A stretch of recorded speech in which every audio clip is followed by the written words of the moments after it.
Notre invité ce soir est médecin franco-libanais. Adnan El Bakri, bonsoir. Bonsoir. Merci d'être avec nous. On a tous été frappés par la violence de la déflagration. Les images, elles sont impressionnantes. Comment vous vous sentez ce soir? Écoutez, je suis triste, je suis affligé.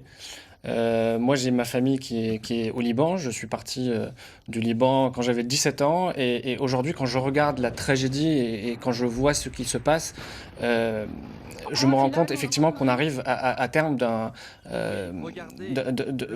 d'une politique qui doit absolument changer dans ce pays. Une autre question avant d'en parler. Votre famille est sur place, comment ils vont? Vous êtes en contact direct avec les gens au Liban en fait. Oui, alors ma famille, elle est dans le nord, donc ils sont plutôt impactés économiquement. Mais j'ai des amis à Beyrouth et ils me racontent. Je n'ai même pas de mots pour vous dire ce qu'il se passe en Il y réalité. a des personnes encore disparues, des gens qui n'ont plus de maison. Il y a des dizaines de disparus. Il y a 300 000 familles qui sont sans domicile actuellement. Il y a la moitié de la ville qui est ravagée ou endommagée. Ce sont des Euh, images dures à regarder quand on est libanais. Exactement. Vous savez, il y en a qui comparent cette explosion, malheureusement, aux explosions de Hiroshima et Nagasaki. Tellement il n'y a plus rien dans les alentours de l'explosion. Je ne comprends pas aujourd'hui, effectivement, qu'on puisse laisser 2750 tonnes de nitrate d'ammonium J'allais vous le stockées demander. dans le Ce sont port. des produits chimiques qui ont explosé, des grosses quantités stockées juste à côté d'habitations. Comment on l'explique? Moi, je l'explique comme beaucoup aussi de Libanais qui ont assisté depuis des années à cette gestion politique par les mêmes familles qui se succèdent depuis une trentaine d'années. Je l'explique par la corruption. C'est de la corruption, c'est du clientélisme.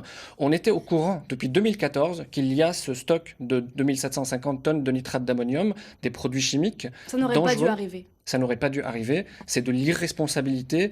La communauté internationale a été alertée aussi. Le gouvernement libanais, il n'y a pas longtemps, a reçu un rapport sur l'existence de ces matériaux chimiques, de ces produits chimiques. Et pourtant, ils sont restés là, en plein milieu du port de Beyrouth, qui est le poumon économique du pays. Alors il y a une Euh, réalité. Ils ont explosé ces produits chimiques. Ce soir, il y a beaucoup de gens qui sont en détresse. Il y a aussi toute une communauté qui s'organise pour leur envoyer de l'aide. Vous, qu'est-ce que vous comptez faire? Alors, moi, je compare ça, vous savez, je suis médecin et je compare ça malheureusement au cancer. Je crois qu'au Liban, il y a un cancer et si on veut traiter le problème ce qui s'est passé aujourd'hui, c'est une conséquence d'un problème qui est vieux de 30 ans et pour traiter ça, il faut traiter le cancer. Et vous savez Alors qu'on comment on fait? ne traite pas le cancer avec du paracétamol. Évidemment, pour le contexte d'urgence, il faut des aides. Parce que la catastrophe, elle est humanitaire, elle est grave, elle est sanitaire aussi. Vous savez qu'il y a le Covid en même temps. Elle est économique, c'est un désastre. Moi, mes parents n'ont plus accès au pain. Il n'y a même plus de pain. Ils ont besoin de subventions pour aller chercher du pain. Et donc, pour moi, et ce qu'on a envie de faire, nous, c'est plutôt d'agir sur les causes de ce qui s'est passé.